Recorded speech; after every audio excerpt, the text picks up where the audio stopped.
We are the Chemical Syndicate, and this is a Batman podcast.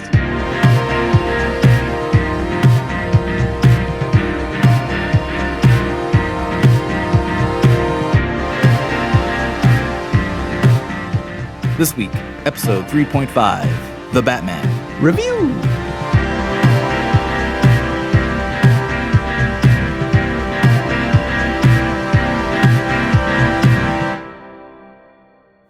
Oh, welcome everyone to the Chemical Syndicate. We are a Batman podcast. We're your hosts. I'm Shane. And I'm David. Guys, welcome back. I bet you all didn't know, or maybe I had a feeling, that we'd be coming right back at you with a surprise episode reviewing The Batman. The Batman.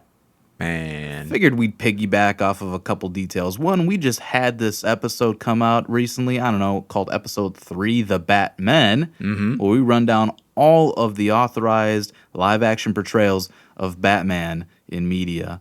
And, obviously with this time period, it really worked out pretty well because The Batman, starring Robert Pattinson as The Batman, just got released. We just got a new Batman. So Wanted to add to the list. We didn't know what to say about him. Right. And now we do. He stinks. No, I'm joking. He's lousy. Can't believe it. Not my Batman. Hashtag not my Batman. Actually, but no, all joking aside, I would say, a spoiler already here, but I'm very fond of his performance. I'm very fond of this movie. And what we're going to do today is we're going to give you a very quick kind of like initial thoughts on like what we felt, about the movie when we first saw it. We've seen it cumulatively. We've seen it a few times already. Yeah, 3 times. We didn't want to jump on the bandwagon and kind of put something out right away for you guys. We wanted David had the right idea about marinating on it a bit, thinking about it, seeing it a couple more times, get a better judgment out of the performances, the story, all of that. And what we want to give you, the people, is we want to give you 2 points of views. Real quick, we're going to tell you kind of our initial thoughts on that. And then for those of you listening who have not yet seen The Batman, we're going to be going into spoiler territory. So just a heads up, but we'll heavy spoilers, the heaviest of spoilers. And we'll definitely give you guys a head start to run away or to pause the episode here. Start running. But either way, happy you guys are listening to us. This is episode 3.5, The Batman Review, and we're going to be talking about that here in a quick sec. But David, just want to give you a shout out, man. I had a lot of fun watching this movie with you a few times now. Yeah, and, definitely. It's always fun going to the movies with you, Shane. Yeah, always fun going to movies with you. You're my guy. You're my guy. And so everybody else that's listening, David's my guy. Hands off. What I wanted to ask was because we didn't really get a chance to experiment with recording how the anticipation was in seeing it. How did you feel going into the first for the premiere evening to go see the Batman for the first time? I was very excited. Very excited to see a new version of Batman. Trailers got me hyped. They were they had the right tone. It was a very serious seeming Batman. Very realistic looking Batman. And so those are all the things that I'm like, yeah, that's cool. I like that. let's do that. I had, a little bit of maybe a little bit of apprehension just because Chris Nolan had done realistic Batman so well that I'm like, how can we go even further into this? Or what's new that you can show me that I haven't seen in the Chris Nolan movie?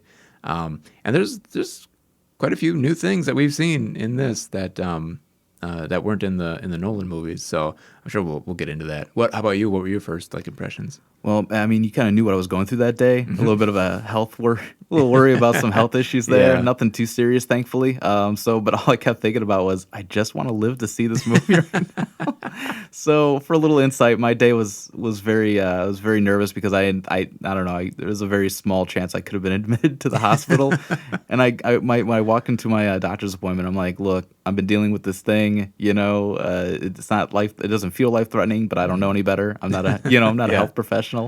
My only request is, please let me live long enough to see this movie tonight.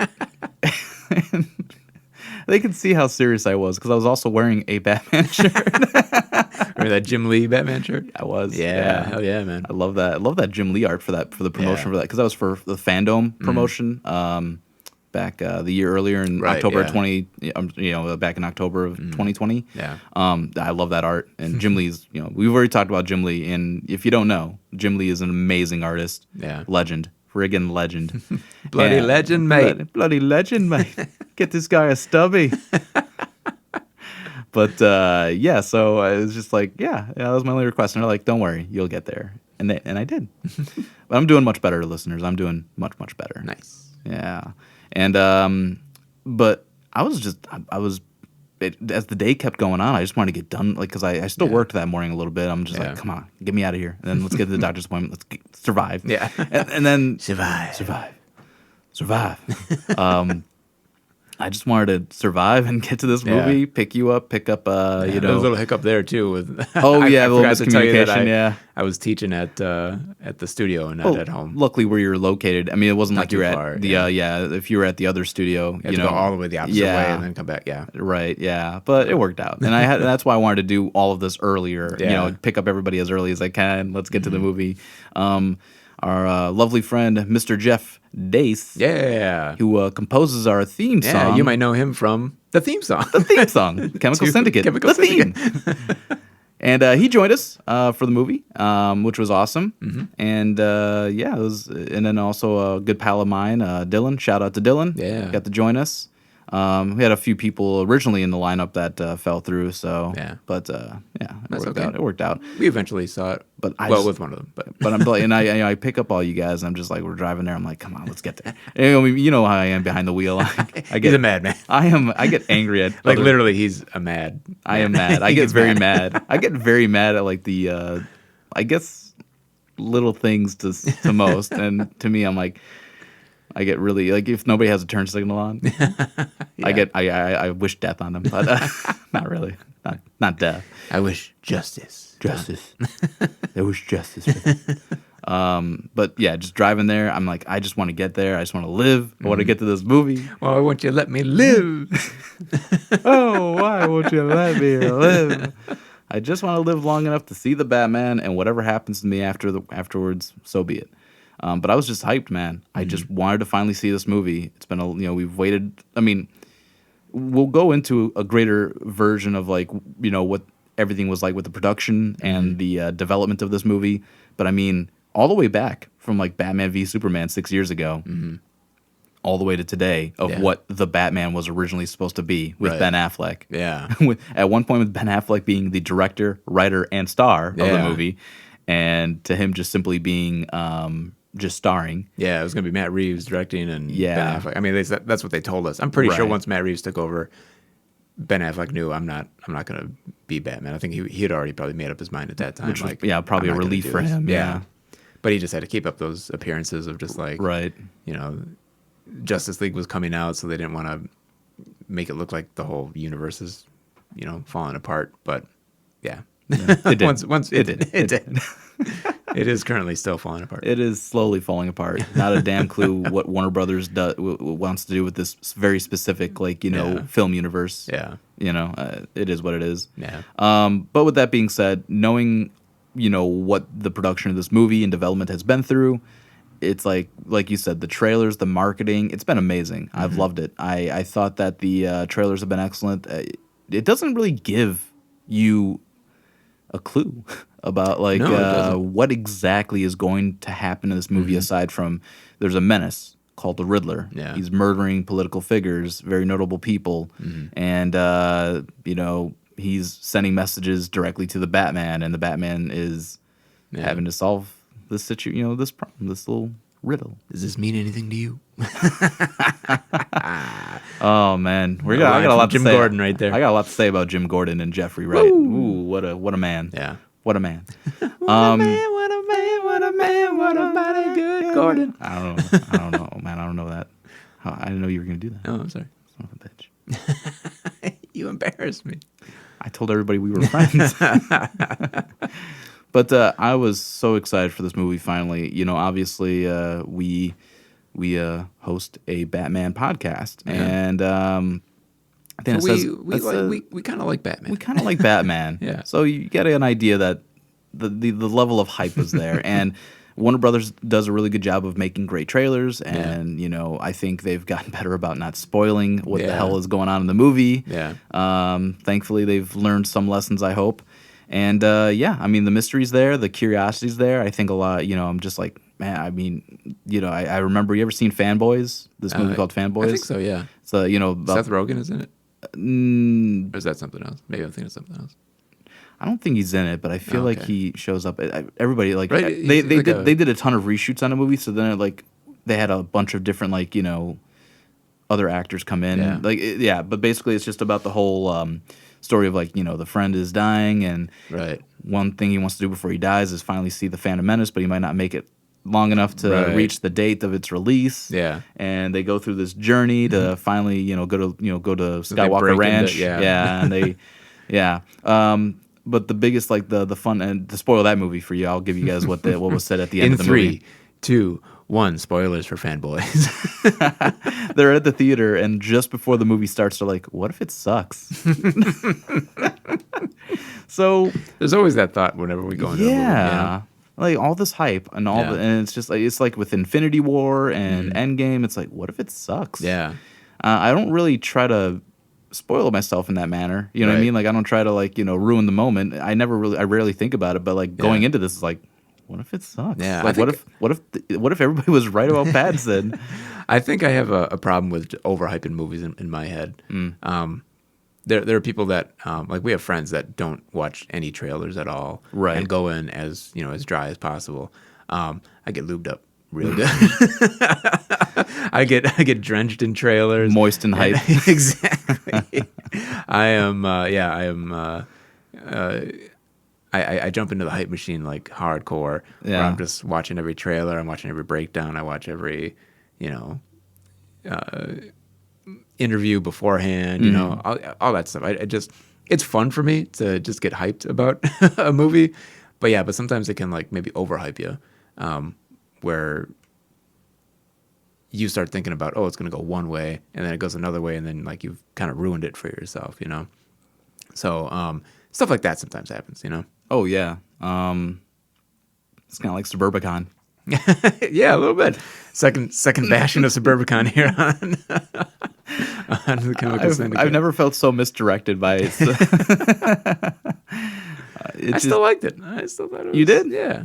It was different than what they... because it seemed like it was going to be darker and more, I guess, more comedy. I thought so. I mean, I definitely think it was still darker, but I didn't really get as much comedy as I thought was going to be promoted. And I thought it was going to be kind of like a weird hero story where Matt Damon's character was going to stand up for himself in regards to being bullied all the time or something, whatever was going on in the trailers. Yeah. And then, you see the movie and there's a much bigger, more interesting, I guess, not interesting to me, but a more different plot than what was the impression I had. Maybe I'm just a stupid idiot that doesn't know how to understand trailers. Nah, I think they sold it as one thing, and I think they played up the comedy in it. Yeah, because that. Well, whatever. This isn't a Suburbicon review. Fucking George Clooney, man. One of the old Batman coming back to haunt us here with Suburbicon. We're falling down a Suburbicon rabbit hole right now that I don't think we should try to claw our way out of this. No more Suburbicon talk today. No. That's Chemical Syndicate promise right there. That is a Chemical Syndicate guarantee. No more Suburbicon. Starting right now. So, the hype is... Yeah, One more thing about Suburbicon. Oh, no, I'm joking. Damn it. God damn it. But the hype was, the hype was there. The hype was, feeling it. So happy that we made it there.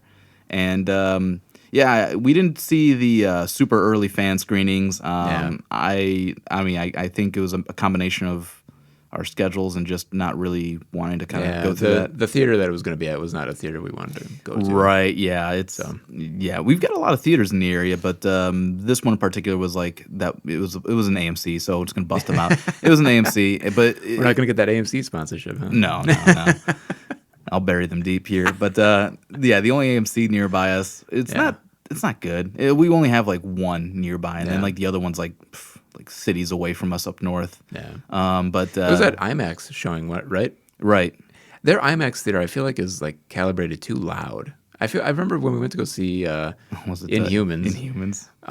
And on top of it just being a bad show, Yeah. it was also just like super loud. Maybe because there wasn't a lot of people there, so there wasn't like bodies to absorb the sound. Right. Yeah. But, we were like one of the few. yeah. But I think I remember going to see like Rogue One there too with a friend of mine, and just being like anytime like a big musical sting happened or an explosion or something like that, I was like, damn, this is like way too loud. So Yeah. I just I don't know, but yeah, that made that decision not to do the early fan screening pretty easy. Yeah. But we're patient people. We waited this long. we're a podcast of the people. We don't go for early screenings, you know. We Yeah, go look. when the regular people can go. And hey, look, credit to all the reviewers out there and everybody else keeping spoiler free and everything like that. And they did the work. We're here a little bit late to give our point of view. Yeah, to mop up after the mess. So, with that being said, we were hyped. What were your initial thoughts after the first time seeing it? Yeah. So after seeing it, I was a little. You weren't blown away. I wasn't remember. blown away. Yeah, I liked it a lot, but I didn't love it. I guess that's where I was at. Didn't love it. Liked it a lot. Couldn't put my finger on why I didn't love it. Might have been because I did that. I hyped myself up a little bit too much. Maybe I thought a little too much of what could happen. And like as we subsequent viewings in that, the things that I like a lot more. And now I think I've put a little finer point on maybe some of the things that are keeping me from loving it. Should we just get into that right away? Just after our, should I get into that right now? Why I didn't? Why there was? Give it a sec. Okay, all right. Keep it hot though. Keep it warm, honey. My initial thoughts was I loved it because the way I've been telling people, and for like I said, we'll get into spoiler territory here soon. We'll give you a heads up for those of you that don't want to get spoiled on anything just yet. But I have referred to this as the most Batman movie I've ever seen, and I mean that in a way where it gives you elements that if you are if you're like one of us. And you like the source material. Yeah. You love reading comics. You love Batman the Animated Series. You've loved the other Batman movies. Yeah. It really amalgamates a great deal of things. It's inspired. The story itself is very inspired. I think by the most the most detective aspects of Batman. The things that you have seen in anything else but a movie, where he gets to spend time investigating something. Yeah. And seeing what means of technology he uses or methods and who he associates with and what his mindset is. And it's also an early career Batman. So you get like this very raw version of Batman that only exists in his first few years operating as a vigilante, where he has a very one-track mind. And it's also a turning point story. Not to kind of give much away at this point in time in this episode, but it's a turning point for the character. It's a turning point for the city. It's a turning point for so many things. And it really just encapsulates, I think, what Batman is and does.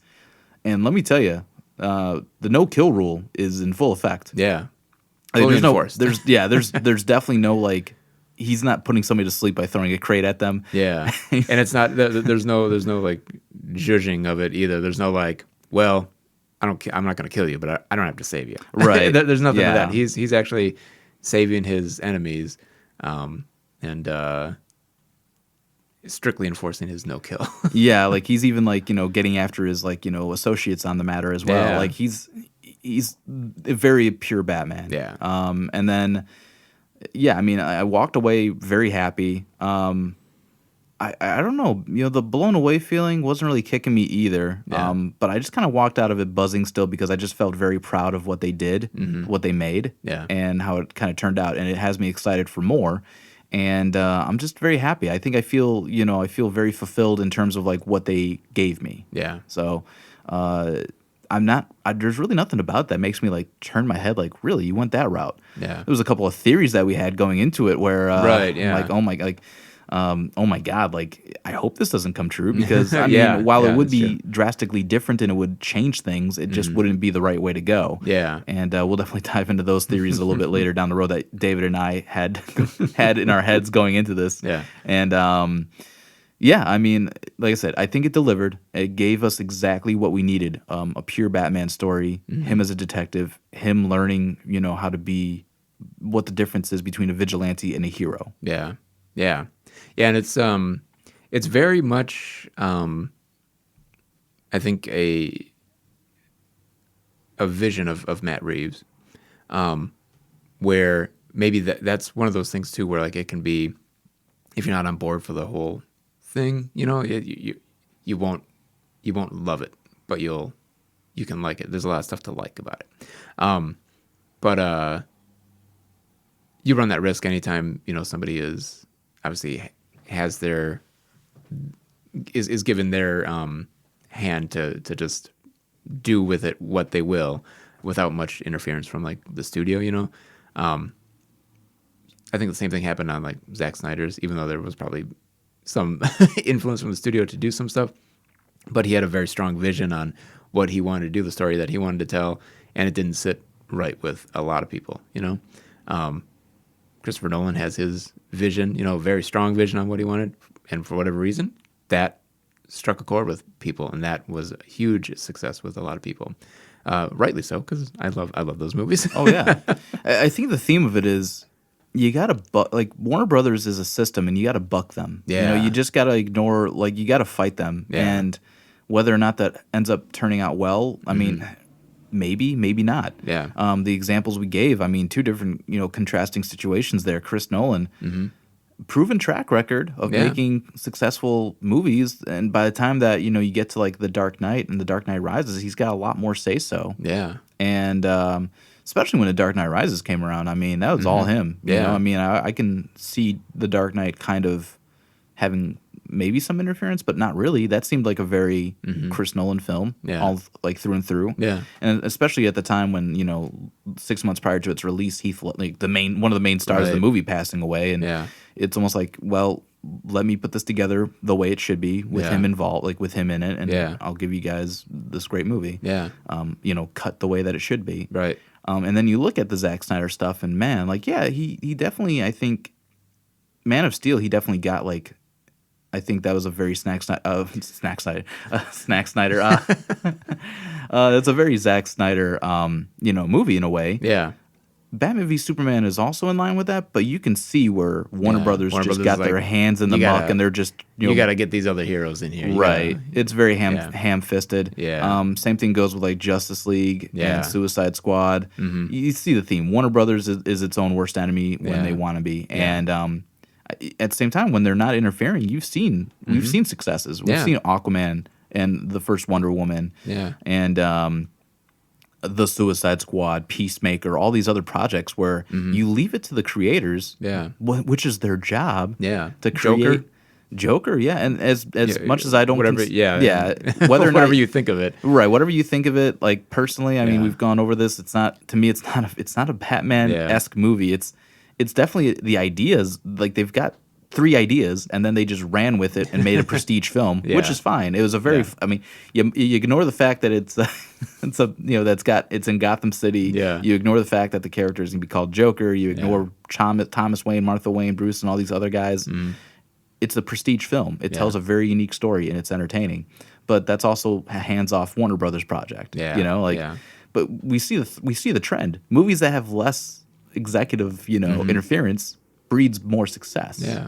And the Batman is a strong example of that. Big time. I think it's very successful in getting what it wants to do done. You know what I mean? I feel like I'm I'm getting the straight Matt Reeves shit. You know what I mean? Like, straight to the veins. Straight to the veins. Pure. Yeah. And uncut. It's uncut Matt Reeves Batman. Hook it to my veins. So yeah, I think you're getting an unadulterated vision from Matt Reeves, and then it's in your hands now. It's in your hands now, whether or not you agree with it and what it does for you. Yeah, and it's. I mean, I guess it should be easy to believe, but there is a 4-hour cut of this movie that was tested with certain audiences. Yeah. And Man, I think the hook when it hits home video is going to be if they do a 4-hour unrated cut of the movie. Yeah. On home video. Yeah. That would be a huge because it's going on HBO Max after 45 days. Yeah. Which is really weird that they're sticking with the concept of putting it on streaming so fast, especially a movie like this magnitude. Right. But okay, so I guess I'm looking at it from like a business standpoint. What's going to be the hook of people wanting to have it on home video? Right. Yeah. If it's, I don't know. I know what the hook is. People want it in their home, Right. But for the studio, you think they would want to keep it in the theater as long as they could to keep making money off the theater stuff. Right. But also, you've worked in the theater industry. Isn't it like after so many weeks or whatever like that, the share of what the studio takes and what the theater keeps changes? As far as like what the ticket, who's taking, what the, I guess if it's 50-50, so to speak, on ticket pricing. So when it first comes out, it might be like 50-50. And then as it goes on, like the studio gets like 30 and you guys get 70, The one thing for sure is, and other theater professionals listening to this might know as well, but like when it comes to contracts with studios and the theaters, the theaters are going to get the bulk of the ticket the box office. Okay. So 60-40 is more likely. Possibly like 60 to the theater and then 40 to 60 to the distributor. Oh, okay. Yeah. 60 to the okay. Yeah, studio. theaters don't make a lot of money off ticket sales. They make their money off of concessions and other products that they can, sell or other services. Get you in the building and then sell you some other stuff, yeah. Right, yeah. The hook is the movie, so cool. But now hey, you want to buy popcorn and sodas and whatever else, so other goodies that they have to offer. So after a certain time, I don't think it really changes. I think whatever the agreement is on their deal, it's just what really comes afterwards is a matter of how well is it performing? Is it like still selling tickets? Should you be adding that's delegated between the content directors of these companies as well as like whoever's running the stuff, whoever's delegating over through the distributor and studios, and then they have they kind of keep up with performances. Like, okay, this weekend the projection is these ticket sales are doing great. We should add more shows, or if it's a bust after the first week, then like the following week they're going to schedule less shows, or maybe regardless, like let's say Disney wants, even though Jungle Cruise has waned, after like 2 weeks, they still want you to put it in this many auditoriums. They still want you to do this. Yeah. So yeah. Now the way things were working out, because I was still in the with the theater company when HBO Max was doing the distribution deal where it was like same day release on streaming while also being in theaters. And of course HBO Max had a thing where it would be up for 28 days, and then after that, the best way to it's either you wait months for it to come back, or if you want to see it, the only way to do it is in theaters now. Yeah. Or until it goes to home video. Right. Yeah. So I don't know if that was very successful for them. Yeah. I think during the time that the pandemic was still raging pretty hard, it was the right way to go, in my opinion. Yeah. Whereas like Disney they did a whole premium thing where they're charging you like $30 to watch the movie. And hey, look, to each their own on how to operate that. But if I recall, that has not worked out very well for them. Yeah. So yeah, I don't think that worked out. I know they suckered me in though. Oh, you did that? I got Mulan. Oh, Jesus. That was the wrong one to go in on, but yeah, it was still cool. No, that's good. But here we are. We'll see. We'll see. What the future lies ahead right now. There's a lot of updates recently with a lot of movies being moved around, but again, we won't dive into that. Warner Brothers is they're a piece of work. We're here to talk about the Batman. We're here for the Batman. So with that being said, we've talked about the hype. We've got our first thoughts out there, guys. We're gonna get into spoiler territory here real quick. Before we go into spoilers, should we just go ahead and give our final assessment is of the movie, like our good bad kind of thing? Yeah. Is that what you were going for? I don't know. Okay, let's do it. Go lay it on me. All right. So I'm still in that territory of liking it a whole lot and just not loving it. And there's a few things that we will talk about performance wise that I think is what, like, characters' performances, actors' performances, that I think is what's keeping me from totally getting all the way into loving the movie. But I feel like this is one of those movies that I'm going to watch it over and over again, and I'm going to end up loving it. Like, I'm probably going to see a lot of like subtle stuff that I'm just too dumb to see after the first three viewings. You're going to dissect it a lot more. Yeah. So it's like it a lot with some room to love it. You know, that's where I'm at. I like that. Overall, I would totally recommend going to see this, though. I mean, we've seen it 3 times, and I've enjoyed it 3 times. So you know, you can. Yeah, you're not walking out of there sourpuss about it. Yeah, and don't worry about the runtime either, because it does go by, especially if you're the first time seeing it, because you're so wrapped up in the mystery and trying to find out, you know, what are all the ins and outs of everything happening. So yeah, it's definitely worth your watch to go see it. Yeah, and so I loved it. Yeah, Nice. I loved it. I would agree with David. You're not walking out there like with your mind blown in a way. Like, you know, if I can recall way back when The Dark Knight was finished and I'm walking out of there, I'm just like, what did I just go through? You know, that was a roller coaster of emotions and a lot of different things happening, and you're just, you know, the scene chewing that Heath Ledger had as the Joker, and the well organized story that movie had, and you know, it's very fast paced. You know, I think you bring up a great point. The runtime for the Batman is nearly 3 hours, and whereas like the runtime for the Dark Knight is like 2 hours and 20 minutes, 20 some odd minutes, and you know, it's very like go. Yeah. Whereas this one's a lot more methodical. There's a lot more detail. There's a lot of like, you know, things to unravel. Yeah. You know, it's a puzzle box, each scene, and just the next thing that you're going through, trying to understand what is this, what's going to happen. Yeah. And to me, like, this feels like a like if a Batman movie were made in the 70s, this is kind of what it would be. It's got that kind of a pacing, but it's still, like I said, it still goes by quickly because you're so engaged in the mystery of it, you know? Oh yeah, like, you know, you can't walk away from it thinking that they left any detail out. Yeah. I've heard a couple of, you know, secondhand reviews where I'm just like, clearly you don't, not to be such a gatekeeping elitist prick about it, but there's some people that clearly don't have the aptitude or patience to watch certain movies, and at the same time, that's a very jerk kind of feeling to be, you know, or, you know, it's very jerkish of me to be. Damn it, I'm not using that word right. Jerk ass. I'm very jerk ass about this.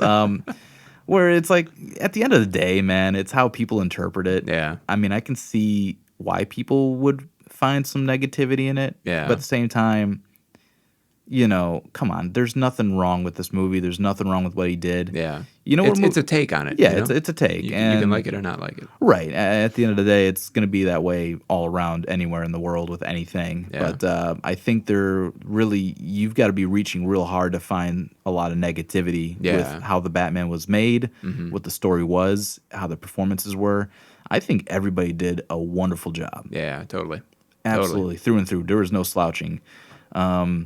You know, before we really dive deep into spoiler territory, it's like Robert Pattinson, he knocked it out for me. He had I liked his voice. I didn't think it wasn't gravelly. It was, you can understand what he's saying. But he's Batman. He's very stoic. He's very patient. Like, he wants you to do all the talking. Yeah. He's the one that's learning you, right? Not the other way around. Yeah. You know, like, it's one of those things where he's purely a detective. He's very you know, it's early Batman, so he's got a one-track mind about what he wants to do to fight crime, and yeah, I mean, it hits all the beats, guys. Yeah, it really does. Yeah, and I want more. And the first true detective Batman. Oh yeah, absolutely, pretty great. The only hint of that we ever got was like the Dark Knight. Yeah, a little bit in Dark Knight Rises too, when he's talking about Selina. Oh, when he goes and he's like, you know, he does he takes the fingerprint or whatever. Like, he's already like realized that she wanted his fingerprint. Yeah, she wasn't dusting. You know. Yeah, that early scene when he first appears. Yeah, and like, you know, realizing that she has his mom's necklace, pearls on, that she was in the safe and all that stuff. So like a little bit of that is like that kind of like observant detective style. But we get that a ton in this. A ton. It's great though. I love it. So. Yeah, me too. I mean, I love that aspect of it. Are you ready to begin? Yes. Guys, all right, we're going to spoiler territory. So if you have not yet seen the Batman and what you've heard from us in this half hour has been very appetizing for you to go out there and seek it out and to finally watch it, we encourage you to. So go ahead and pause, go see the movie, come Rip back. the earbuds out of your ear, throw your phone across the room, run away, because we're going to be spoiling the Batman. It's true. Yes. It's damn true. So now would be the time to pause it. But you know what? We're going to give you a countdown. From 100? No. Oh. Let's start at 10. We'll be nice. Oh, at 10. Okay. Yeah, let's be simple. Right. Let's be simple. Here we go. We're getting spoiled here in 10, 9, 8, 7, 6, 5, 4, 3, 2, 1. Batman spoilers. Why don't you splice in some, Can you put air some horns in there? Yeah, put some air horns in there when you edit this. I'll do that. Oh, God. Welcome to the spoiler-filled portion of the Batman review.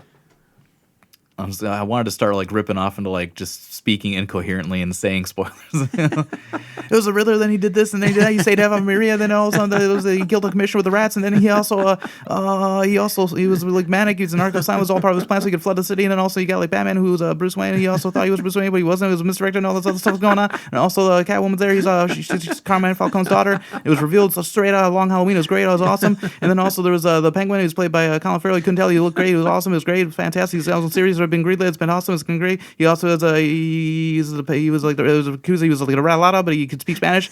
I understood that. And then there's also Commissioner Gordon. He's black now. He's great. I love Jeffrey Wright. He's amazing. And then what is it? He was like, it was a thumb drive with literally a severed thumb attached to a flash drive. It was great. And he found it like in a car, because drive. And then also there was an officer played by Ulysses Claw. And then Riddler and Joker became friends at the end of it. Yeah. Unnamed Arkham inmate. Oh, I'm sorry. Yeah, unnamed Arkham inmate. Allegedly. That was a breakneck rundown of the movie. I loved it. Yeah. I still did poorly because that's not even all of it. That's not even all of it. But yeah. And then Batman and Catwoman had babies, and one of the babies looked at me. You remember that? Babies, yeah. The disgust of a principal and a teacher dating. On The Simpsons. On The Simpsons, yeah. So, man, like, what a mind-bendingly fun movie to watch in terms of, like, you get the unravel of the mystery. Yeah. Where to even begin? I mean... Let's just start at the beginning. What do you think of the voiceover? Throughout the movie? Yeah. I mean, so them doing that was such one thing I wanted to describe of like this version of Batman, he is a hard-boiled detective. Yeah. And I think there's nothing that really exemplifies that sort of tone than doing a voiceover in a movie. Yeah. Which is what is done throughout the movie every once in a while. Like most on the beginning and towards the end is when you get like the voiceover stuff with Pattinson. It's cool. I really the dialogue is rich. Yeah. Like you said it reminded you of year one, of like the writing in year one. And totally, man. It's like that style of writing, that, like you said, hard-boiled kind of thing. Like it feels like Frank Miller could have written that. Right, exactly. Like the him describing himself as a nocturnal animal. Yeah, like I having am the spent shadows. spending 2 years at night. I'm a nocturnal Yeah. animal and all this other stuff. I have to be Yeah. very careful with I have to choose my targets wisely. Right. Yeah. That whole opening sequence is very cool. It's very Batman. Yeah, like it shows you all these crimes that are happening around Gotham, and as the voiceover is saying, as Bruce is saying, When that light hits the sky, yeah, it's not a call, or it's not just a call, it's a warning. it's a warning. And so you see all these criminals are looking up, and they see the light, and then they look into like a dark corner somewhere, and they're like, oh shit, Batman might be right there, and then they run away from whatever they're doing. And he says in his voiceover, I can't be everywhere, but they don't know where I am. That's fucking cool, man. It's and so awesome. The shots are so cool, so with frightening, of just like zooming in on a dark alleyway or a dark door, or something. And it's Halloween night. Yeah, that this is all starting off in. Yeah. So and like one of the Happy fucking Halloween. This must be your favorite part of the year. Happy fucking Halloween. Goddamn. But what is it? The one that I liked out of all the multiple like crimes happening was the dude robbing the store, and he's got the drop head. yeah, the drop heads. Yeah. Yeah, that's the thing. Like in this movie, there's a drug called drops, and it's just they're eye drops, and they get you all. I don't know what the exact effects are, but you get wasted off of that, and that's kind of a cool fictional drug to have. Yeah, it sounds cool too. Yeah, it's nice. Drop head. And the derogatory drop heads, you know. Yeah. It's one of those cool things. Like I guess they just didn't want to go hard and be like crackhead, junkies, you know? Like, crackhead. Yeah. The the mutants in Dark Knight Returns. You know, it feels like that kind of thing. You know, it's like it's made up for the world that they're in, but it sounds kind of real. You know. Yeah, and like that. You know, with the guy trying to rob the convenience store, and he's looking up the sky, and it's that great shot. It's dark out. What the hell's it's like a green pumpkin. Yeah. Not a pumpkin. It's not pumpkin, but it's I think it's supposed to be a drop. It's supposed to be like the drug itself, like the symbol of what the drug is. Oh wow! Yeah. And like the mask looks great, and it's raining, so it's just this. It's a really cool visual, and he's just looking up. He sees the signal, and then he looks off to the side. He's staring into the shadows. Yeah, there's just like a dark like street. And like this was the thing, like David said, like this is like a lot of the scenes they're showing. It's that like people that would see the symbol and then look off into darkness, like, and then they just stop. They just give up what they're doing. Yeah, run away. It's great. And then like of course the introduction we get of Batman in this movie is awesome. Yeah. Oh, I should say too, like that intro of people like being afraid of the dark, pretty much, you know, is feeding into Batman uses fear, and that's what he feels like. That's all he has to do is just become such a fearful specter, you know, that's what's going to save the city is him just being scaring the criminals straight. Yeah, exactly. And you know, I mean, and he's very honest. It's great. Like in that opening dialogue, he's very honest about like, I wish I could say that I've made a difference in the last 2 years, but you know, crime has gone up. Yeah, like all these things are still there, but you know, he's made an impression. You know, nevertheless. So. You know, you've got a great introduction to Batman, and throughout you kind of get this whole idea. Like I said, he's just a hard-boiled detective. The voiceovers was fun though. It's Batman. Oh, Batman. Just riding off on that cycle, yeah. So right off the bat, you get like damn it. So anyways, you get a really great idea of like what's what you're gonna get. I mean, he stays very consistent that way throughout the whole story. Yeah. Now, I want to dive into this right away. Throughout the whole movie, there is a multitude of different like inspirations in the writing plucked right out of like other like comics and books. Yeah. From kind of like rearranging like his mother to being an Arkham. Oh, Martha Arkham. Yeah. That's right out of Earth 1. Yeah. Same thing with like Thomas Wayne running for mayor. That's also right out of Earth 1, not Joker. Yeah. And right. The Carmine telling a story about how he had a bullet in his chest and they couldn't go to the hospital, so he went to the Wayne Manor, and Dr. Thomas Wayne, you know, removed the bullet, and he saw little Bruce Wayne watching the whole thing, and he owed his father a debt and all this other stuff, or that's how they have a relationship. Yeah. And that's right out of the Long Halloween. Right out of Long Halloween. Yeah. Just my ears are just buzzing looking for all these things. And the little like teases that you get throughout the movie as well, like Hush tease. Hush, you get a little like it's not Tommy Elliott that you see, but I think it's maybe his dad or something. Right, something Elliott, some family member, Bradley of sorts, Elliott or something like that. Yeah, and there's like a little. They actually say hush. Yeah, Riddler has written the word hush over something. Yeah. Describing something else, but you know, you still get the tease of it. I feel like like that. If they wanted to run with that in the future, boom, there it is. Like it's all laid out right there. Yeah. Another, you know, Dark Mirror kind of Batman character where, you know, he's gonna be chasing after the Wayne family or something. Who knows? Yeah. So much dynamic stuff that you can just utilize that they've put in there. Like Earth 1, Long Halloween. You get a little bit of a kind of When in Rome with Catwoman's kind of story arc with her. Yeah, with Carmine Falcone. Yeah, like they officially kind of made that a thing where, you know, Carmine's her, you know, father in the story, which is awesome. Man, I don't know. It's just it's a very meaty movie where it really gives you a lot of different like things to like keep an eye out for. Like, oh yeah, like jump all the way to kind of towards the end when Batman's basically just beating the hell up after taking out all the Riddler followers, and he got shot in the chest with that shotgun, kind of took him out, knocked the breath out of him. Yeah, and of course he's trying to save Selina, and you think he's sticking himself in the leg with something like an adrenaline. Yeah, but you see that the vial looks a little green. Yeah, is that venom? I think it's venom, man. It could be. A lot of the follow-up theories I've read up on, too, because I'm glad that we weren't the only ones that kind of caught that. I mean, not that it would be missable, but, I mean, it kind of opens up two different ideas there. One, it plucks the whole Venom story that was pre-Nightfall, where Batman was using Venom, and he would kind of like, it was basically kind of like a drug. He was addicted to using it to help him fight crime and perform better. If I remember, like, it was, I think he was trying to save a kid or something like that, and he couldn't move a boulder or something that was in the way, because like a kid got trapped in like somewhere, and Batman just wasn't strong enough to move something, and I think the kid dies, maybe, or maybe he's saved in some other way, and Batman's like, oh, he would have died if I wasn't strong enough, and so he starts taking Venom because Venom makes you stronger, but it also makes you crazy. But you get a little hint of that. Yeah. And, it opens up two different doors. Like, one, it kind of introduces that story, that idea of, him having that abuse issue. Yeah.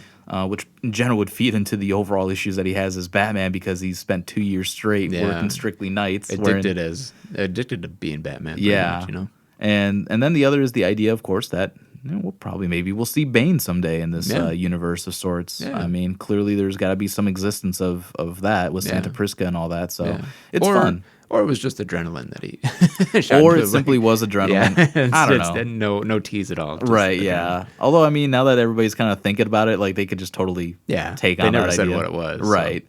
Yeah, they never just straight up acknowledged that. Yeah. So, the movie does a tremendous job of opening up so many opportunities of what you can, I guess where they could go next. Yeah. And whatever we think we know may not be the direction they end up going anyways. Yeah. And like the arc for Batman in this, going from being vengeance to realizing he needs to be something more than that, is a great way to leave it off too, to open it up for future movies. Because like that's one of the things that I did really like is that it leaves it open for really fertile ground to go to some not necessarily more familiar places, but just to be able to go somewhere where it's maybe more to my liking. Like it sets up a good second movie. Oh yeah, wherever they go next. I mean, like I said, I think for all the dominoes they set up, they may not be the ones that get knocked down. Yeah, and that's totally fine. I mean, we've said it before, and I'll say it again. Batman has the deepest rogues gallery out of like any other comic book character out there. Yeah, and we'll just run down who we've seen and who we might see in the future. Like, look, we got the Riddler, we got Penguin. Yeah, you had Carmine Falcone. They talk about Maroni. They talk about Sal Maroni. You get unnamed Arkham inmate who essentially like listen, it's the Joker. Yeah, and they hint at Hush. Yeah, you get like I said, whether it was Venom or not, I mean, there's got to be Bane. Yeah. That's got to be Bane. That's got to be Bane. And and it's like I said, it's like you've got these opportunities of like where they could go. And in general, when it comes to Batman, I mean, who knows? I mean, Matt Reeves has already talked about the possibility of grounding and making a legitimate Mr. Freeze story. Right. Which, if he's doing it, I'm all for it. Let's check it out. Yeah. And God knows the plethora of other characters that either need redemption in live action or just need to be utilized. I mean, there's the possibility of Court of Owls. I know that's been brought up in interviews recently, and who knows how they want to deliver that. They've set up a great deal of things for the future, and much like in Batman Begins, Bruce Wayne in his voiceover acknowledges it's gonna get worse before it gets better. Yeah. The way that the movie ends, Gotham is flooded. It's there's a power vacuum now that Carmine Falcone is dead. So martial law is in effect. It's basically a lawless land, pretty much setting up the no man's land, or no man's zero land. year kind of thing. I can see Zero Year being a huge inspiration for this because it's a Riddler story. Yeah. And he does what he does with, in that story. Right. And then, and that's the cool thing. Like, the Riddler didn't really fail necessarily. Yeah. His plan just didn't go the way it was supposed to with his alignment with Batman, or his assumed alignment with Batman, which is also really cool. He's just more upset that he's not friends with Batman. And that's like it's a great detective story. Maybe this is I don't know. I don't know if this is anything that necessarily bothered me, but it is something I thought about. Is that Batman never really bests Riddler, other than I guess saving people and not the city isn't completely. Well, I mean, it kind of is. I guess this section of the city is lawless, but it seemed like Joker seems like an anarchist. He just wants to destroy the power structure. He didn't have anything that he wanted to set up after that. He just wanted to take down all these. He just wanted to wipe. Yeah, he just wanted to wipe the slate clean. Yeah, and he even tried to kill the new mayor. That seems like is going to be a good mayor. Yeah, it appears. But Batman stops him from doing that, and from his followers just taking out everybody that's at that stadium at the end.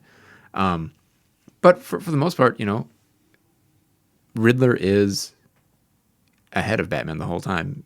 Batman only finds out what Riddler wants him to find out, Yeah, I mean, if it wasn't like typical Riddler having to leave clues and to make people chase after him, which is very much a very Riddler thing. Right. But had he not done that, he probably would have just successfully done what he needed to do. He did not connect. He did not connect, but he did not connect. Yeah, I mean, like... I'm willing to get lost in this right now because the Riddler arc was cool. It was fun. It was different, but it was very in line with the Riddler. Yeah. Giving him that Zodiac feel, giving him that whole serial killer aspect where he's assassinating political figures, people of importance in Gotham that he feels is what is rotting the city to its core. Yeah. He gives him that justification, but not the same way that obviously it's not what Batman wants to achieve. It's not by killing. It's by rooting out people and making them accountable for their crimes and their guilt. Their guilt. Yeah. And it's great because it's cool that that Batman didn't necessarily best him. Batman kept up with him because he could solve all the riddles for the most part on his own. He could, he figured out everything for the most part. It was just a matter of timing. Like, he was just too late. Yeah. And with the only thing that failed with Riddler's plan was that he thought that he was aligned with Batman. Yeah. That he thought what he was doing was something that was in line with what Batman would want. No, it wasn't supposed to be this way. No. No. That is why you hired Paul Dano, because Paul Dano is the kind of performer where if you tell him, like, okay, this is the part where you have a mental breakdown because this is not part of the plan. Yeah. This is not part of the Riddler's plan, which as an egomaniac that the Riddler can be, would really piss him off and break him down. Yeah. Which is what I loved. Like, people can look at that and it'll be very memeable. It'll be something that'll be on the internet forever being played. But that is, I think, with the way they've created this character, because this is also like an early Riddler story. This is his origin story of sorts, like how he becomes probably a more fully formed version of what we see, what we know of the Riddler. Yeah. I mean, just like what unnamed Arkham inmate said, everybody loves a good comeback story. Yeah. So they've set up some pieces where maybe we'll see Paul Dano again as the Riddler. Who knows? Yeah. But it's great because he's reacting the way that he does, because it's just a guy who is unhinged after what he's been through growing up. Yeah. What he came to the realization of with the truth and what he's been able to achieve. And the one thing that he thought was in line with him was Batman's partnership, which was never official. Yeah. But I thought that was played out. He's pathetic. Yeah. He's sick. You're pathetic. You're a psychopath. I loved that. And that whole scene alone, because by the time you finally get to the interrogation, or not really interrogation, but the one-on-one meeting between Batman and Riddler, leading into it, Batman's thinking this is going to be the end because he knows I'm Bruce Wayne. Yeah. You go to the apartment and you see all the Bruce Wayne and Batman stuff there. Yeah, I know who you really are. Right. Yeah. Like, it's hard not to really kind of think like, okay, he knows. I mean, that is the way they have built it up in this movie. Yeah. Not like early on either. Like, I'd say by the time you get to like the funeral scene, you're thinking, because they eyeball each other. Yeah. Riddler's in the balcony looking at his work. Yeah. But much like what Bruce predicted. Yeah. Yeah. Bruce Which is predicted. cool. Yeah, that was really cool. Like serial killers. The only usually- reason. Yeah. Yeah, serial killers can't resist to Watch their work. Yeah. exactly. And then like I kind of felt like that would be like a moment where like there's because they eyeball each other. Like Yeah, Bruce well- looks up to the balcony. Yeah. I was gonna say like Bruce looks up to the balcony and Riddler's looking down, but maybe Riddler's just looking at Bruce like I hate this motherfucker. 'Cause he's gonna like kill you him, kind of find out later. Yeah. Yeah, like you figure all that later that Yeah. Bruce is part of his hit Yeah. list. Yeah. And But yeah, it does put that seed in your mind of just like, oh, maybe he knows more about Bruce than yeah. he's letting on. And I mean, all things considered, Riddler is so smart, or at least he's portrayed as such an intelligent and threatening figure that way, where you would think that he would find out on his own. But even like just in general, in the whole mythos and the lore of Batman, he just never can figure that out. Yeah. And the only time he did was it was a bit of a cheat with the Lazarus Pit in Hush. Yeah. So, yeah, I mean, he had a really cool arc. He had his hit list, and the entire time it's slowly building to this idea that he knows that Bruce Wayne is Batman. And that interrogation scene where he's just saying, Bruce Wayne. Yeah, man. Bruce Wayne. Batman's up at the wall, just going like, "Why are you being so weird, dude?" I love Pattinson's performance. Like one thing that I loved throughout the movie was no matter people's like whether or not people were overreacting to him, like like the one of the earlier scenes where he's walking through with a crime scene at the mayor's death, and or the mayor's murder, and the police officers are looking at him with such disdain and disgust, and this freak, and everybody's like talking at him or saying things, but he never he's not responding, he's assessing, and one of the things that gets revealed early on in the movie is that he's got these eye contacts that are very high tech. That they record what he's seeing. Yeah. And so I think then he goes back. What's crazy is that he goes every night. He reviews all that footage that he, got throughout the night, and he journals. He says to make himself remember, because he said that they kind of all blend together, and so he has to make himself remember by doing the journaling and watching exactly what happened. One thing that I thought was cool and real sad is, he goes out and he fights criminals and stuff. It's got to be such a depressing thing to do, and then to have to relive it all again by watching everything that happened. In the movie, he talks about having to watch everything again, and it shows him fighting that Joker gang, is what I'm going to call him. I don't think that. It ain't the Royal Flush gang. Unfortunately, either. Yeah, I thought it was going to be Royal Flush gang, but it shows him shocking that one guy, and I would just imagine watching all that again and seeing all that violence and everything to just be so depressing, and so it would wear you, it would wear me down so much, even if it was yeah, dude, I beat that dude up, it would still be fuck, dude, I had to get into a fight again tonight. I got hit a bunch of times and I had to beat a bunch of people up. Fuck, dude, the city should be better. Yeah, it's insane, and I love the journaling aspect to it, because the journaling was basically what we're hearing with the voiceover, and it is depressing. This is his life, and then of course nobody's more concerned about that than Alfred. And Alfred's telling him you keep doing this, there's not gonna be anything left. And Bruce being Bruce, he's I don't care about me. I don't care what happens to me. I just want to I want to continue I consider this my family's legacy. This is my father's legacy. This is the way that I do my philanthropy. It's the way I give back. Yeah, exactly. One punch at a time. He doesn't really care about the personal, or not personal. He doesn't care about the public opinion of the Wayne name anymore. Which we got a little bit of in the Nolan trilogy in Batman Begins. Yeah, with Michael Caine's Alfred. Yeah, when he's they can have the name or whatever, and Alfred is it's not just your name, sir. It's your father's name. It's all that's left of him. That's the thing where it's you got to think about what your actions are doing, and in this movie, as Alfred says, you're gonna have nothing left. Not even just all your money is gonna be gone because you're not taking care of business, you know, you're not overseeing the business like you should, but your life is going to be absolutely nothing. You know, if you just continue with this, you're not going to be a Wayne. You're just going to be the Batman. You know?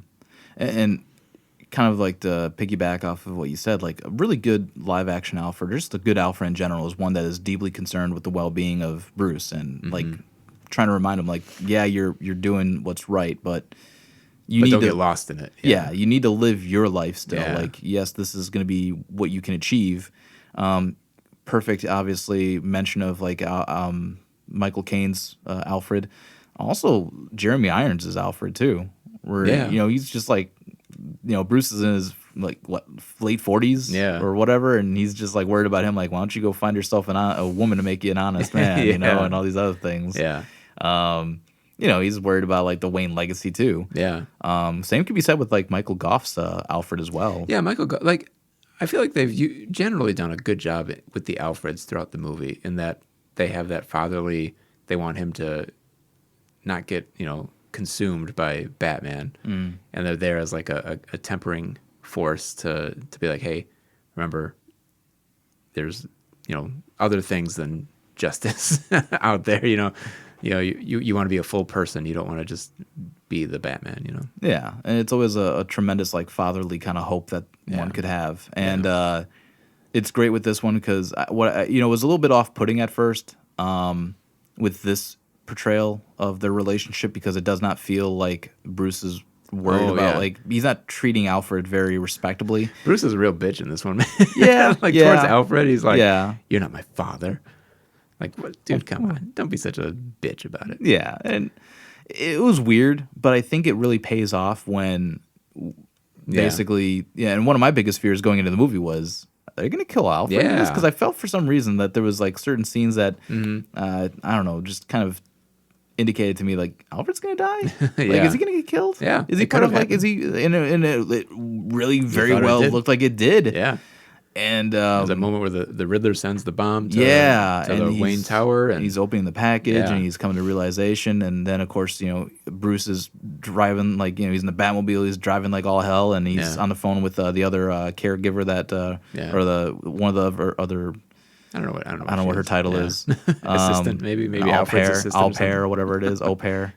And she's like she's basically more like what Alfred's supposed to be doing. She's more of the butler than Alfred is. Like Alfred's taking care of the Wayne business, and then she's taking care of the butlering. The buttling. But I don't know the term. The serving. I don't know. He, you know, even like him frantically calling Wayne Tower to try and warn Alfred that there might be an attack. Yeah. And her just telling him like it's already happened. It happened, and it's like, oh, like I remember, like I grabbed your arm, like, no, not like this. Don't take him from me. But then they showed him in the hospital. He's recovering. I'm like, oh, thank God. Just don't have him dying. Like, you know, don't do a death scene. Just let him live. It's Alfred. Let him live. Why won't you let me live, Matt Reeves? Why won't you let me live? But then they had like they finally gave us a very proper emotional, you know, scene chewing, you know, moment with Andy Serkis and Pattinson. Yeah, you know, Pattinson, of course, still being a little bit of a, you know, Bruce is being still a bit of a bitch because now he's, you know, mad at him because we find out that that there was Thomas Wayne had contacted Carmine Falcone to silence somebody, silence a reporter that was gonna Martha's back history. Yeah, and Falcone killed that guy because he wasn't gonna back down on the story. And that's not what Thomas wanted. He just wanted him to scare him. But Thomas still made the mistake of going to Carmine Falcone for anything. A mob boss. Yeah. And which then leads into like a couple of scenarios where you think you get a couple ideas of who did the hit. Yeah, it's a real quick turnaround. Real quick. But Bruce goes to see Carmine, and Carmine puts the thought in his head that Sal Maroni had the Waynes killed. Yeah, so that way, because Sal didn't like the idea of Thomas being in Carmine's pocket. Yeah. And then when Bruce confronts Alfred at the hospital, Alfred's like, you know, he told you that? Well, the night that all this happened. You don't know shit, Bruce. Yeah. Well, he breaks it down. He's like, well, the night that happened, that he found out, or when he found out, he wanted to, you know, come clean to the police and just turn himself in and all this other stuff. And then, of course, that night, you know, your parents were murdered. Yeah. And he's like, then Bruce is like, well, so Carmine did it? He's like, I don't know. You know, yeah, that's what's great, too, I think, about that, is that he doesn't know for sure if it was an organized crime hit or if it was just like what Alfred said, just some random thief that got scared and pulled the trigger too fast. You know? Right. And it's great because, and what really kind of impacts this performance for Andy Serkis is, even him, he's just like, I have thought about this every day. Yeah. Don't think that I have not tried. Yeah. And he says that he was, supposed to protect them. So like maybe he was their Very security. Earth One. Yeah. Yeah. He was like their security, bodyguard, security guard, whatever. Yeah. It's great stuff. Mm-hmm. And you do get that final you do get a moment of them, bonding and, Alfred extending his hand and the writing, the writing is good. When Bruce gets into feeling like that he had mastered his fear, and that ultimate fear that he had was when he was a kid, having his parents killed in front of him and feeling like he was going to lose somebody that he cared about. And so now you get a bit of a reason why he's kind of pushing Alfred away in the beginning of the movie, because he's trying to not have that attachment to people. He's trying to not basically love anybody, because he thinks he's mastering this fear of losing somebody that he cares about and loves. But when Alfred almost dies, he realizes, like, I still love Alfred and I still have this fear. And it's not something that I'm necessarily going to get over, or that I should get over. Like, I should love people. And he hadn't felt that kind of fear since witnessing his parents' death, too. So yeah, he hadn't felt that fear. And now he feels it. Yeah. And he realizes, like, I love Alfred. I love this man. But like my daddy. It's a very powerful thing because the span of this story takes place within like 7 days, from October 31st all the way to November 6th. Mm-hmm. And throughout this time, it really is like a turning point story, all of it. You know, it's all about Batman realizing he has to be something different. He has to be something, he has to be something drastically on the opposite scale of what he had intended. Yeah. Yeah. He was just... he just wanted to be fear. He just wanted to instill fear in criminals, and he maybe went a little overboard in the beginning when he fights that Joker gang. I'm just calling him a Joker gang. Just call him a gang, dude. The Joker gang. But what fucking guy. He beats him up because they're about to attack a civilian, an innocent person on the street, and the guy that Batman saves is like, when you see after Batman beats everybody up, looks at Batman and he says, "Please don't hurt me." And it's like, well, shit, dude, I wasn't gonna hurt you. And then versus like going all the way to the very end when he is protecting people from the flood. Yeah, and people are reticent to take his hand. Yeah, because he's instilled fear in everybody. He's this vigilante who just beats the hell out of people. Yeah, and takes a child. Yeah, and the recurring theme, or not a recurring theme, but something that was kind of revisited on and off was the son of the mayor who was murdered at the beginning of the movie. There's a couple of moments where Batman, and as Bruce Wayne would sort of see this kid, and obviously it's reminding him of where he was when he was a child. But it's really cool, kind of full circle story where he extends his hands to help pull people out for safety, and like you said, they're resistant, they're not sure. Yeah, the first one to do it is this child, and he's not even like visibly on screen when that's going on. Like his hand comes out of a different part of like the rubble, and Batman saves him, and then everybody else starts following him, and he's got the flare and he's guiding people to safety. And so he becomes the light. He was the shadows at the beginning of the movie, but he becomes the light at the end of it. And he's helping like the National Guard, get people to safety off the top of the stadium and the arena. And the people are looking to him for some hope. There's that lady that he puts on the stretcher, and she grabs his arm, and he calmly reassures her. He touches her hand very gently and nods his head at her, and she feels safe, comforted and safe. And he sees her off, getting airlifted. Beautiful. I'm getting chills just thinking about it, because that's cool. It's such a great turnaround for like what he's learning. It's making me love the movie more. That's good. But that's how great it. That's how I took away from like all these multiple viewings. Like, man, it's a very rich story of like this is a Batman who at the start of the story, like, this is so drastically different than like a Batman Begins where that version of Bruce already has the idea that he needs to be a symbol of hope. Yeah. And he needs to also instill fear in criminals. So he's got like two dual purposes. Right. Yeah. And he also understands he needs to be Playboy billionaire Bruce Wayne. And he's already very like well-rounded and thought of what he need to do. Whereas this version is right off the bat, like he has spent 2 years strictly doing this one thing and it's not working. Yeah.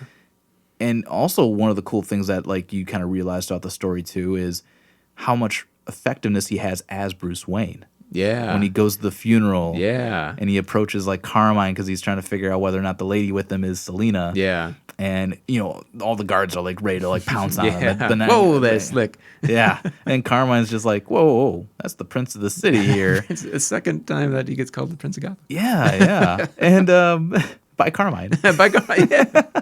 That's my thing. I like calling him the Prince of Gotham. Prince of Gotham. But it's cool because he's, Carmine's like, yeah, some events, got somebody more reclusive than me coming out here. Like, but the amount of like power he has as Bruce Wayne in that scene alone, like, the mayoral candidate's like trying to like, get him to be more involved. And then like later on, like when he's going to go confront Carmine about the discovery of like his father having utilized him in the past, and how easy it was. 2 different scenes where Batman's trying to get in the club earlier in the movie, he has to beat the bouncers up pretty easily. Yeah. Whereas this one, Bruce is in, no harm done. Yeah. People are like, didn't have to fight Bruce his Wayne, way in, and they're smiling. They're smiling. It's like, it's Bruce Wayne. Yeah. And even like the officer, like at the funeral, he's like talking. He's with Gordon and the chief of police, and then like, hey, Mr. Wayne. He waves at him. Yeah. Like he has a lot of stroke and a lot of power as Bruce Wayne. Yeah. And you don't get a lot of Bruce Wayne in this movie, dude. Pattinson is in that suit the entire like 90% of the movie. He's in the suit. Yeah. Which I love. I mean, come on, man. That is Batman. I don't know. This is a Batman movie, and I mean, it was great. And it plays into the or I should say, it reinforces that theme of him. The obsession. He wants to be Batman all the time. He doesn't ever want to go out unless it's for a Batman reason. He doesn't want to go out in the suit unless it's for a Batman reason. Like we said, he went to the funeral because he knows Riddler's going to be there. Right. He goes as Bruce Wayne to Carmine because he has to talk to Carmine as Bruce. Right, because he can't just ask questions as Batman. Yeah. Like, tell me more about Thomas Wayne. And Carmine's not intimidated by Batman. No, he's not. Yeah, when Batman does get him, apprehend him, like, What, you think I'm going to start crying? You think I'm going to start telling you all my secrets? Let me tell you something. When I go, they all go with me. John Turturro, knocked been so good in this movie. Let's give some. Okay, yeah, we've built up Pattinson. We've given a little bit of love to the circus, and we haven't jumped on Jim Gordon yet and Jeffrey Wright. We will because I loved him as well. Yeah. But man, let's talk John Turturro as Carmine. Knocked it out. Did his job. He did great. Yeah, so good. So intimidating. I was a little worried that he wasn't going to be intimidating, but I just haven't seen the right John Turturro things, I guess, to know that he is super intimidating. Very cool. All of the supporting cast is like super well cast and give great performances from, somebody like Jeffrey Wright, who has a big supportive role. He has a big role in that. Selena, Zoe Kravitz, I think did a really good job as Catwoman. All the way down to somebody like the police officer that was like, "Hey, Mr. Wayne." Yeah, like, the guy who plays Martinez. Martinez. Or even the throwaway guy playing the chief of police. Oh, Jim, are you associated with this guy? I love that guy. Yeah. He's a vigilante. Yeah. You're gonna put your neck on the line for this guy. You really do that, and then like the guy who played the commissioner who played Savage.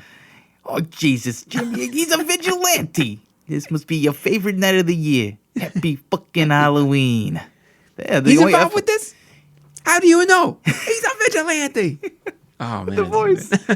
Dude, you could tell this version of Gotham City is the butt baby of New York and New Jersey. Yeah, man.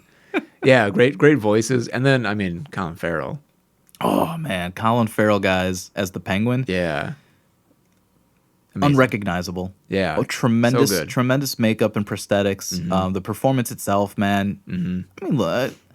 I mean, I've never really watched Colin Farrell do, I think, what can probably be described as like a New York, New Jersey accent. Right. At least I've never I mean, I've never known him to be in a movie where his character is that. So this is my first time listening to him do a voice like that. He knocks it out. And just in general, like this version of the Penguin being more of a mobster than more mobster than anything else, was cool. And the look, the portrayal, the sleaziness, the sliminess. Yeah, it was the awesome. sleaziness is what I love, dude. I'm like a proprietor. When he's when Batman goes to visit him in the club that first time, and obviously after the whoa, hold it, sweetheart. You want to talk to me? We can talk. I see you met the twins. I see you met the twins. But like when he's looking at the pictures of the mayor with Annika. Yeah. And he's shit, just that's like, that's the mayor? oh, that's the mayor? Oh. But then when he's like, hey, chick's pretty hot. Like just being a super creep for no reason. Got the smile, dude. Sleazy motherfucker. Oh my god. Oh no, he did great, man. Yeah. And I'm thrilled. Not too long after the movie got out, they announced the series, the limited series that'll be coming out, which was already rumored, and it's official now. Yeah. And it'll be exciting. I mean, not sure what time frame it'll take place in, but it's more Colin Farrell as Penguin. I would like to see it as after. The aftermath. Yeah. I think that'd be fun because how does he pick up the pieces of the Carmine Falcone Empire? And I think it can like, do you deal with his kids? Are they existing in this movie? You know, Mario and Alberto and Sofia. Oh, dang. Sofia Gigante. There you go. I mean, there'd be fun. I mean, there will be a power vacuum. Does Sal Maroni's Empire return? I mean, what's going to happen? And I think it could fill in this like time of martial law that's happening in a flooded Gotham, and like bridge that area so that maybe in the next movie we can be like, oh, we had some history here. Like now it's a completely different paradigm in this movie where it's post flood maybe, and we're in a different Gotham. We have a different Batman now. You know, a more hopeful Batman, a more. I'm just trying to get to Robin. It'll get there, man. I think they'll figure it out. But yeah, Colin Farrell knocked it out, man. He was great. Loved it. Loved him. Loved the Penguin. Very fun stuff. Very interesting stuff. Very different take. He definitely in that chase scene. He definitely makes it like more enjoyable. Just his exclamations and all of his reactions to everything happening. Like, dude, like it's already a pretty cool chase scene. But yeah, he just adds a lot to it. And what a very like Batman thing to have in a movie, or at least in a story, where it's Batman chasing the Penguin. Yeah, I think this might be the coolest Batmobile. I mean, that '89 Batmobile is super cool, but this one is like badass. It's a terrifying muscle car. Yeah, and they treat it like a monster, like an animal. The sound when alone. It's revving up and everything, and then like kind of lurches forward, like do something, do something. You know, so I'm not very familiar with street racing. I have not watched enough Fast and Furious. But when it did that, I was like, I wanted to laugh because I kind of interpreted it as like it already died. He stalled it. He didn't pop the clutch or whatever. Oh fuck. Okay. Dude, that happened in WWE once. They had a live, like it was Monday Night Raw was live, and it was like a feud between Goldberg and The Rock. And The Rock was getting, like, he had done something to piss off Goldberg, and he's running away. I think it was with The Rock. It was either with The Rock or Chris Jericho. But basically, whoever it was that he was chasing got away, and he was supposed to get in his muscle car and drive off. He gets in there, and I think he overdid something or something went wrong, and then you can just hear it revved up, and then it got real loud, and then it just died. and then he gets back on foot, and he starts running after it. It's so fucking bad. That's why I thought this was gonna be like, oh shit, it died. I gotta go run after him now. But no, Colin Farrell knocked it out. Zoe Kravitz, dude, yeah, I'd set the bar kind of low. Not to be disrespectful about Zoe Kravitz. Yeah, there's something about Zoe Kravitz where I'm just not excited about her. Yeah, like I've never really seen her in anything where I'm like, oh, what a tremendous performer. Yeah. This offspring of Lisa Bonet and Lenny Kravitz. You know, like I just kind of figured, not to be that guy. I mean, you know how I am when it comes to like, how should I say, what's the word I'm thinking of? Where family gets work all the time. Oh, nepotism? Nepotism, Yeah. that's right. I forgot nepotism. I'm not a fan of nepotism usually, Yeah. but not that there was really anything about this movie where they're like, oh yeah, you've got an in because you're Right, yeah. you're Jason Momoa's stepkid and all this other Yeah, stuff. I guess he is part of the DC. Yeah. So, I Yeah. mean, I don't know if that was the case. I mean, I would hope that her performances in other projects would be merit alone, but Yeah, I also think she so. may have just had a tremendous, audition. And Yeah. and look, all of this is leading to me saying this. She did good. She did Mm-hmm. really good. I really liked the chemistry between her and Pattinson. There's more to kind of unravel there as time goes on because she doesn't know who he is still. She doesn't Yeah. know who Batman is Right. underneath the mask, Yeah. which They've is only known really each cool. other for a week. A so. week, yeah, exactly. It's very different. It definitely has the femme fatale thing going for it. Yeah. I'd mentioned too, like on our last viewing, like this feels like the most romantic of the Romantically earned. of the Batman Catwoman relationship. We've seen it in Batman Returns, we've seen it in Dark Knight Rises. I think Dark Knight Rises does it pretty well. But this one, like just the way it's shot, like it feels like a romance movie. It feels like like a romance cover, those romance books. Yeah. It feels like a cover to one of those. There's like, Well, the money shot of them on the that building where the bat signal is, Yeah, and where the it's like- sun's coming up or Yeah, coming down, yeah. and Batman's cape's waving, and she's just got her hand on his chest. Yeah. and there's that visual shot. yeah, It's that beautiful. silhouette. Yeah, Yeah. it looks awesome. And there's that like when she's trying to get the passport out of the mayor's safe, and he Holds her, he holds her at one point because there's a police officer coming in, and like there's a shot of him holding her, and his hand is around her mouth, but if he had just like moved it lower to her shoulder or something like that, it would look like they're just embracing, Yeah. So like stuff like that, and like I feel like it hints a little bit more at that kink that they have of like they like danger, and they Yeah. like the suits have a certain power for them, It really is like when you want to find when you want to find a good purpose as to why Batman would fall for somebody like Selena Kyle in any iteration. It comes down to this is like the first thrill he's had Right. of interacting with somebody who is not guilty of what they're attempting to do in terms of like, okay, yeah, she's good at cracking safes Right, and yeah. stealing and fighting and being very agile, and she's very self-reliant. Yeah. She can take care of herself. Yeah. And he reminds us several times. Oh yeah, and she's she's different from like anything else that he's encountered in that city. And I think that what's always fascinating is like in the books, Batman's always chasing after her. In the cartoon, he's chasing after her. Yeah. And even like in Batman Returns, like he's just fascinated by this female opposite, this femme fatale type who's Yeah. clearly is in the same boat as he is with whatever problems that she's got going on, he's got going on. Yeah. And I don't know, it's just it's always been a very cool dynamic.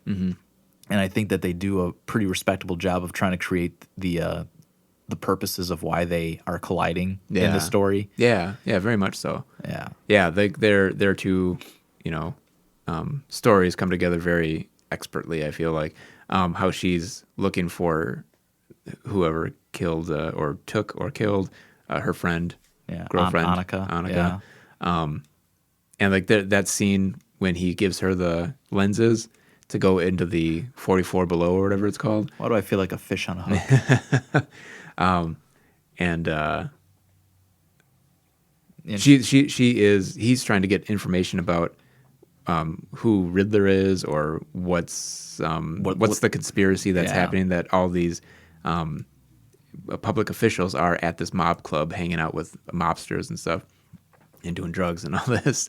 And she finds a girl that knew Annika, and so she goes off to talk with the girl, and he's like, "No, go back. I need more information." Yeah. And she just like takes the lenses out and everything and just cuts them off because she has her own thing. She has her own thing that she's trying to figure out, and they were only together because they thought they could help each other. Yeah. And that was really cool too, like the whole club scene. Mm-hmm. I mean, just Batman being kind of the man in the chair, watching through the lenses, and they're talking to each other, and he's like, he's stating what he's seeing as well. Like when the IDs pop up, and he's like, "That's the district attorney," and he's wasted. Keep talking to him. It's like, oh my god, he's talking about the Maroney case. Like it's kind of cool. Like he's, it's not quite a voiceover, but it's really cool that you kind of get to hear what he is assessing. Yeah. And she's doing her part, but like you said, she's got her own agenda, and it deviates from their plan. Right. But they do a really fun job of just trying to orchestrate things that way, and it was fun. She did a really swell job, and the doors obviously open for her to come back to Gotham and do her thing. Them connecting her and Carmine, straight from the books, was never really not explored greatly in the books, but it does. This is a little bit more direct. One thing that I had a question about is when she goes to visit Carmine. I had kind of been under the impression that he knew that she was his daughter. Yeah. But then I feel like when she got there and she calls him dad and she has the gun out on him and she goes, "Do you remember whoever her name? Her mom's name?" Maria. Yeah, Maria. Maria Kyle. And I feel like I thought that they already knew that. I thought that he already knew that she was his daughter, and that when he sees her in 44 Below when she's working with Batman, and he's like, "I haven't seen you here in a while." I thought it was because Maria would bring her to the club, and he knew that was his daughter, and he would see her. The idea that I get is that it's unspoken. Yeah, it was just never like. Yeah, maybe what caused the murder of her mom was her probably finally kind of like confronting him about it. Maybe that's assumed. Obvious. I'm assuming this. Yeah. But I think they knew. It's just unspoken. They don't talk about that. Yeah. Like she's aware, or maybe she's not. But because he's so intimidating, and for him he knows, but he's just not gonna bring it up. He's already got enough mouths to feed, I'm sure. Yeah. And but because when she has him at gunpoint and all that stuff, and he cracks a smile when he's like, when she's like, "Maria Kyle, remember her?" And he's like. He smiles like a jerk, and he's like, "I do." Yeah. No, I think they covered it well enough, especially considering that Carmine was going to be a temporary figure in the franchise. Yeah. So you think that he knew that was his daughter, and before she called him dad. Yes. Okay. Absolutely. All right. Dude. My own flesh and blood. You think I don't want to do this? You think I'd like doing this? Yes. Jeffrey Wright as Jim Gordon, man. Yeah. Out fucking standing. I love the like you got a lot of Gordon and Batman. A lot of Gordon and Batman, and this is a great Gordon Batman relationship. I think even better than the Dark Knight series, Yes. It's you get a sense that they're really friends, and that even at least from Gordon to Batman, there's been times where Gordon says in the movie, Gordon goes, "I only trust you, man." Yeah. And like there's another time where Batman, they're talking about all the cops that Riddler's going after, or the people that Riddler's going after. Oh yeah. And he's like, he's not going after you. Well, it was all related to the Maroney case. Yeah. And he's like, so he's going after everybody on the Maroney case. Yeah, I was on that case. Yeah. But you're not corrupted. You're not corrupt. He's not going after you. You're not corrupt. So there's that respect there. And even like when Batman thought that it was the end, like Riddler knows who he is, and he's leaving to go to Arkham to meet him. And he finally gives Jim that final, like, I guess what he thought would be possibly the final time that they would be able to, I guess, coexist as Batman and Jim Gordon prior to whatever is going to happen with the potential identity reveal. And he gave him that final, like, you're a good cop. Yeah. Total respect there. Oh yeah. And like that, they can kind of crack jokes with each other too, like that thumb drive part, like this guy's hilarious. This guy's hilarious. Or when they go to the orphanage, the old Wayne estate, and they have the guns out, and Batman's like, "No guns." Hey man, That's your That's thing. your thing. That was great. And then like in the same scene when Batman discovers that Bruce Wayne's the next target, and then Jim Gordon's like, oh my god, Bruce Wayne's his next target, and he turns around, classic Batman, he's already gone. He's gone. Hey, he does that. He's like, hey, I love that. That was great. And I love that he calls him man. He says man a lot to Batman. Gordon calls Batman man. Yeah, I think it's a way for Gordon to try to make it normal, because Gordon's just a normal guy, just wrapped up in a completely corrupt city, right? And the only other uncorrupt person happens to be a guy who's Batman. dressed up as a Batman. Yeah, as a bat. Yeah. So like to make it normal for himself, he tries to relate to Batman as a man, and not a vigilante bat. Like even when they went to the mayor's storage unit with all the cars, and he's like, man, it must be good to be the mayor. And then the topic of trust kind of came up, and he's like, who do you trust? Who do you? Hubba, money. Who do you trust? But what is it? Like in something, I forgot how it got brought up, but just the idea of trust. And then Gordon looks at me, he has like a chuckle. He's like, man, I've known you for 2 years. I don't even know who you are. Yeah. Yeah. And I still don't know who you are. Yeah. But Jeffrey Wright, man, even like through and through the entire time, like when they were after the car chase scene, and they're interrogating Penguin together. Yeah. And he's showing him the picture of his, the murdered commissioner's gnawed off, face from Rat, and he's like, and then Penguin's like, what are you doing? What are you doing here? Yeah. It's like, look at it. Open your eyes! He yells at him. Oh, dude. What is this? Good cop, batshit cop. I love it, man. Dude, yeah, no, Jeffrey Wright knocked it out, man. Yeah. I am looking forward to more of him as Jim Gordon, and whatever kind of comes from that, I guess. So it'll be pretty cool. Yeah. Think he's going to get the big job in the next movie, Commissioner? I think so, because considering he was the one that saved the mayor. Yeah, might be on her radar. After she got shot. To a point. Yeah. Right, yeah. And his affiliate, and he's standing next to her too in the press conference at the end of the movie. That's right, yeah. So, and his association with Batman, I'm sure it's all going to be. I would fast track that. Yeah. I would just get him right to the commissioner spot in the next movie. This Batman is the most public Batman I think we've seen, apart from maybe Batman and Robin. Yeah, Batman and Robin. Or even maybe Batman Forever. Yeah. Yeah. You get a little hint of that in Batman Returns, very small though. Yeah, when he's taking out the red triangle. Yeah, and then he's walking with the mayor and the commissioner. Yeah. But he's still just walking away from them. Right. He's not gonna spend having forever. a conversation with them. Yeah. But yeah, of the modern Batman from Bale, Affleck, and Pattinson, he's around a lot of police consistently. He's not. Yeah. He's not hidden. Even in The Dark Knight, he only shows up when there's a little. He only shows up when there's not a lot of people around. In Dark Knight when he shows up at the bank, it's just when Montoya's there, Ramirez, and Commissioner there. So this one, this Batman is just around all the cops, and all the cops reacting to him is brilliant.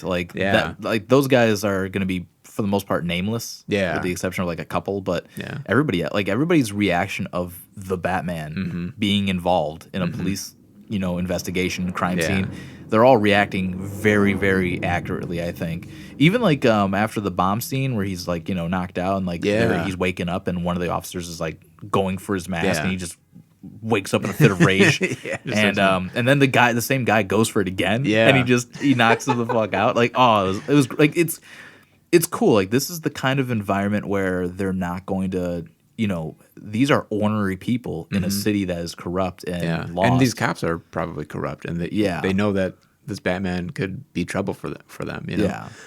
Dude. I'm sorry. Go ahead. I was gonna say one thing that I noticed in this last viewing that we saw, in this third viewing, was in that scene when the chief goes, "I got you on assaulting an officer," and Batman goes, "You got me on assaulting 3 officers."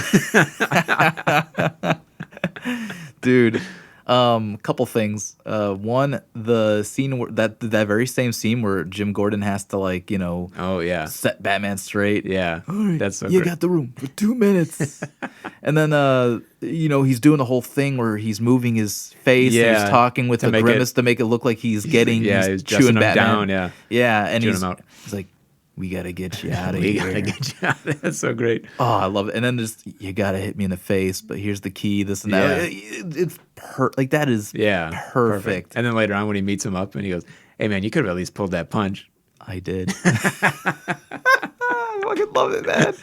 And dude, one of the most rewarding scenes too for Jim Gordon is when they're taking Carmine out. And he's like, what was he saying? Don't you know you've always worked for me? Yeah. And he's like, then he takes him outside, and a whole slew of police are there. Yeah. And he's like, I guess, evidently not everyone. Yeah. Like just very cool. Very cool. Very, very good Jim Gordon moment there. Yeah.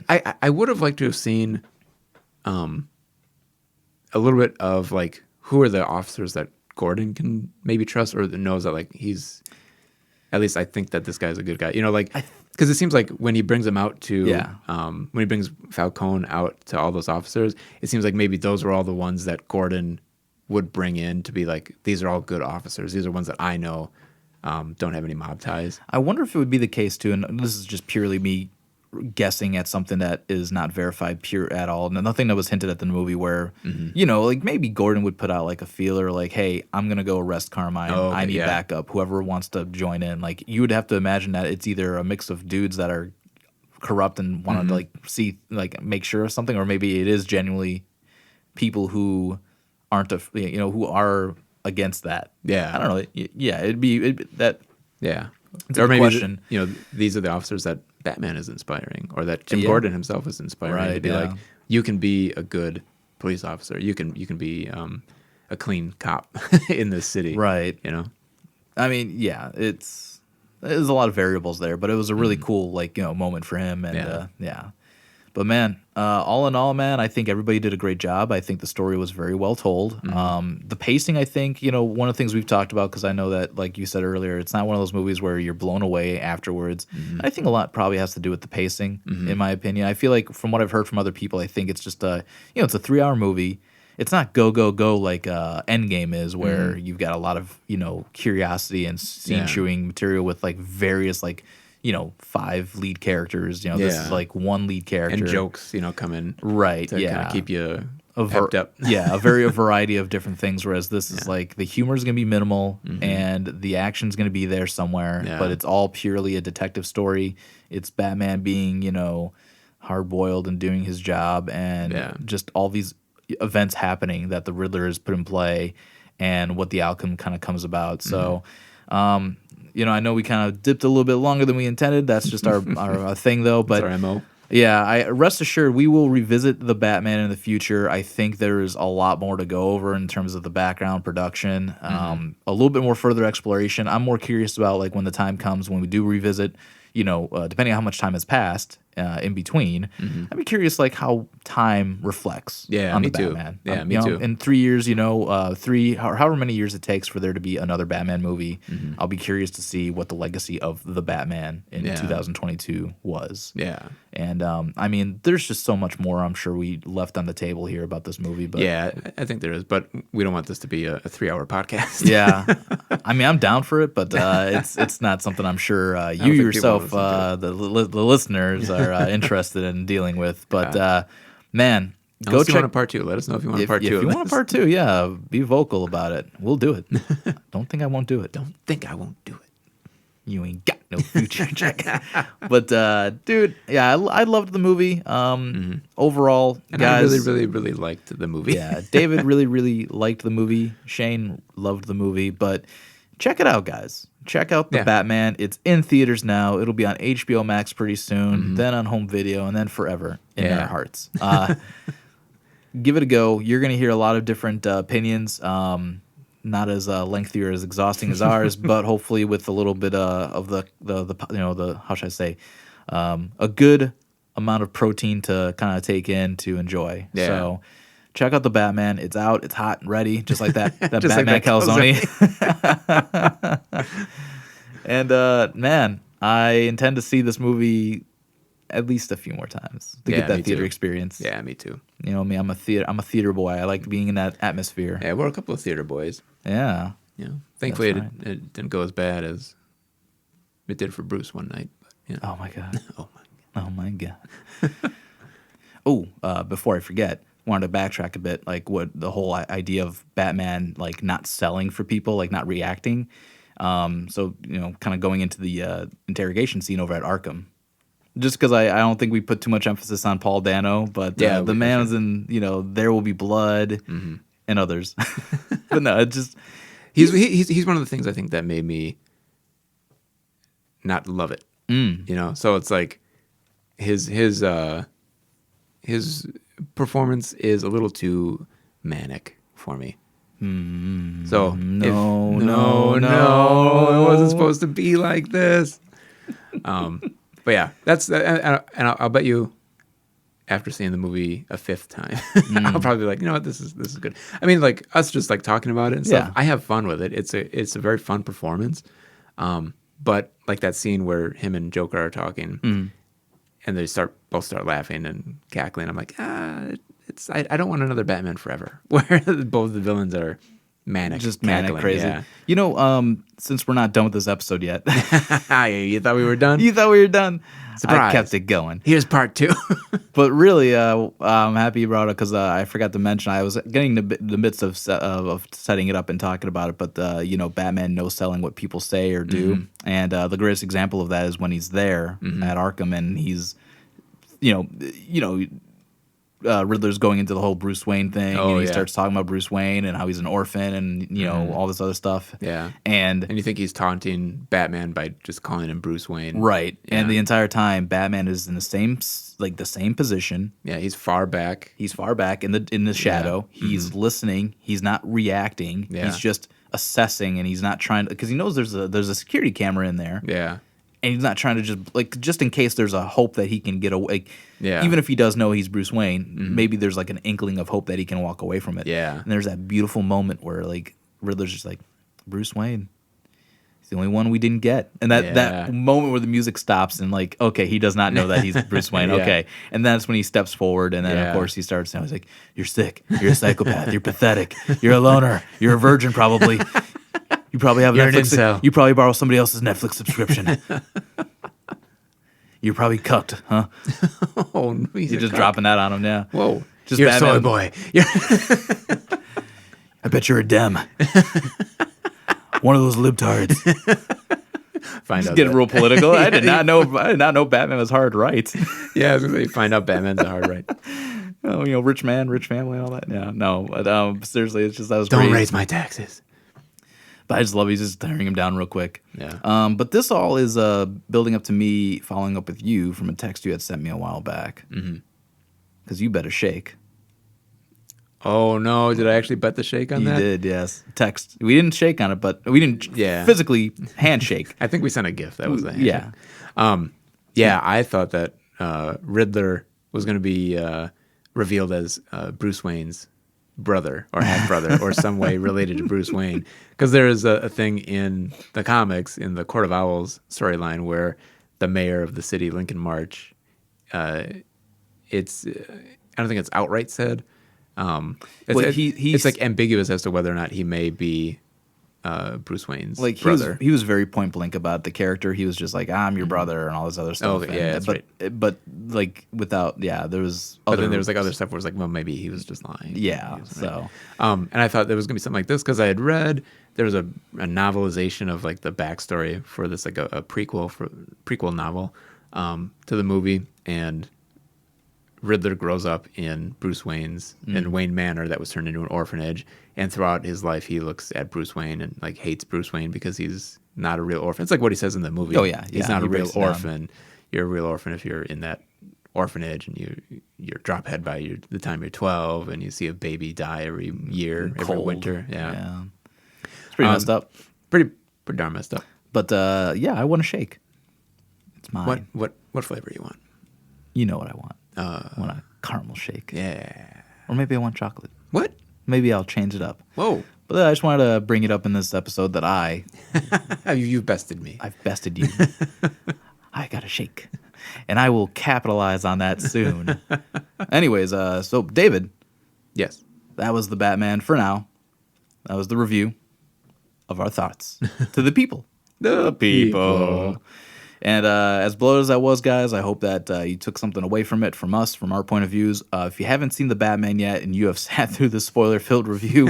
What's wrong with you? Yeah, go out there and watch the damn movie. We didn't tell it as good as Matt Reeves told it. Yeah, no. We're all over the place, man. We're not doing this justice. Yeah. Justice. Justice. We're just doing it our way because we just wanted to talk about this. We wanted to get our thoughts out Kind of there. unstructured, but just, our thoughts, But one day we will revisit and do more appropriately a thorough review because after enough time, hopefully we'll learn what the legacy of the Batman will have been and kind of go from there. So it'll be fun. The next episode, though, hopefully you'll be tuning in that. It'll be episode 4. David, do you know what we're going to be talking about? Oh, is it about an album? Hubba, hubba, hubba. Money, money, money. What album? Batman by Prince. Woo! That's right. How scandalous. Talking about Batman and Prince. Yeah, man. We're talking about that. We're talking about a great Prince album that features just our favorite character of all time, Batman. It's an album called Batman. It's a soundtrack by Prince. All songs original for the movie, made by Prince. It still sounds crazy 30 some odd years later, and it's one of the most obscure things ever. And we're going to be talking about that album. We're going to go into we're going to go deep, guys. We're going to go real deep, track by track. Yeah. We're going to rank them, our own individual rankings. Yeah. We're going to talk about the background and production and creativity behind it, how Prince got involved and his legacy. And guys, I'm excited. I'm excited just even thinking about it because we love that album. We like listening to it. It's one of our main jams that we'll bust down when we're hanging out. And if you're a Prince fan and this is like one of those, I guess, things you didn't really know about or didn't have much knowledge of, tune in. Yeah. It's going to be great. David, where can the people find us on social media? Oh, the people. The people. They can find us at all social media. Ooh. Are we talking Facebook? Yes. Instagram? Yes. Twitter? Yes. What's the handle, man? The handle is Chem Syndicate. ChemSyndicate. Boom. I get better every time. That's right. It's easier to type it than it is to say it. That's true, though. I have that issue with like spelling. How come I can type this, but I can't say it out loud? That's a weird physical quirk. There's intelligence in these muscles. But anyways, yeah, guys, find us on Facebook, Twitter, Instagram, at Chem Syndicate. Come back for episode 4. We're talking Prince plus Batman, and that equals scandalous.